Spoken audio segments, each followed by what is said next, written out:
Every second ನಾವು ಬದುಕಿದಾಗ ನಮ್ಮ body movement ಇಂದಾನೆ ಒಂದಷ್ಟು ಎನರ್ಜಿ ನಾವು ಬರ್ನ್ ಮಾಡ್ತೀವಿ. ಬಾಡಿನ ನಾವ್ ಇವಾಗ ಕಾರ್ ತರ ಟ್ರೀಟ್ ಮಾಡೋಣ. ಫ್ಯೂಯಲ್ ಹಾಕ್ತಿವಿ, ಅದೇ ನಮ್ಮ ಬಾಡಿಗೆ ಫುಡ್. ಕಂಬಷನ್ ಆಗುತ್ತೆ, ನಾವು ಮೂವ್ ಮಾಡ್ತೀವಿ, ಥಿಂಕ್ ಮಾಡ್ತೀವಿ, ಉಸಿರಾಡ್ತೀವಿ, ಇದೇ ಕಂಬಷನ್. ಜಸ್ಟ್ ಲೈಕ್ ಕಾರ್ ಅದ್ ಹೆಂಗೆ ಹೊಗೆ ಮುಖಾಂತರ ಆಚೆಗೆ ಹೋಗುತ್ತೆ, ನಮ್ ಬಾಡಿಲಿ ಹೀಟ್ ಮುಖಾಂತರ ಆಚೆ ಬರುತ್ತೆ. ಆ ಹೀಟೇ ಥರ್ಮೋಜೆನಿಸಿಸ್. ಅದು ಸಪ್ಲಿಮೆಂಟ್ ಅಲ್ಲ, ಅದೊಂದು ನಮ್ಮ ಬಾಡಿ ಒಳಗಡೆ ಆಲ್ರೆಡಿ ಇರುವಂತ ಮೆಟಬಾಲಿಸಮ್. ನಮ್ ಬಾಡಿ 4 ರೀತಿ ಡೈಲಿ ಎನರ್ಜಿನ ಸ್ಪೆಂಡ್ ಮಾಡುತ್ತೆ. ಫಸ್ಟ್ ಒಂದು BMR, ಸುಮ್ನೆ ಬದುಕಿರೋದು.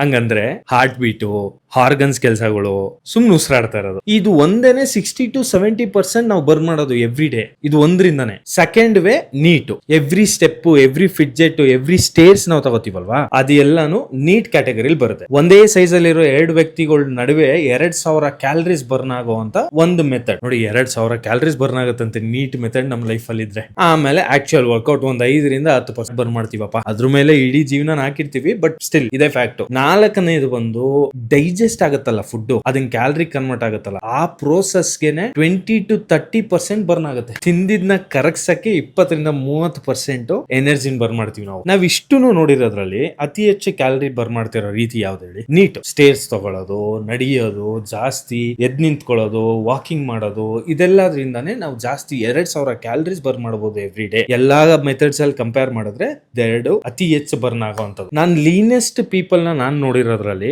ಅವ್ರು ಜಾಸ್ತಿ ಮಾಡೋದು ಅಂತಂದ್ರೆ ಮೂವ್ಮೆಂಟ್. ಯಾವಾಗ್ಲೂ ಆ ನೀಟ್ ಮೆಥಡ್ ನ ಅಡಾಪ್ಟ್ ಮಾಡೋದೇ ಅವ್ರ ಕೆಲಸ. ಥರ್ಮೋಜೆನಿಸಿಸ್ ನ ನಿಮ್ ಮೆಟಬಾಲಿಸಮ್ ಇಂದ ಲಾಭ ತಗೋಬೇಕು ಅಂತಂದ್ರೆ ನೀಟ್ ನ ಅಡಾಪ್ಟ್ ಮಾಡಿ. ನಾನು ನೆಕ್ಸ್ಟ್ ವಿಡಿಯೋ ಅಲ್ಲಿ ಫ್ಯಾಟ್ ಬರ್ನರ್ ಅಲ್ಲಿರೋ ಕಾಮನ್ ಇಂಗ್ರೀಡಿಯೆಂಟ್ ಬಗ್ಗೆ ಮಾತಾಡೋಣ ಇನ್ ಡೀಟೇಲ್.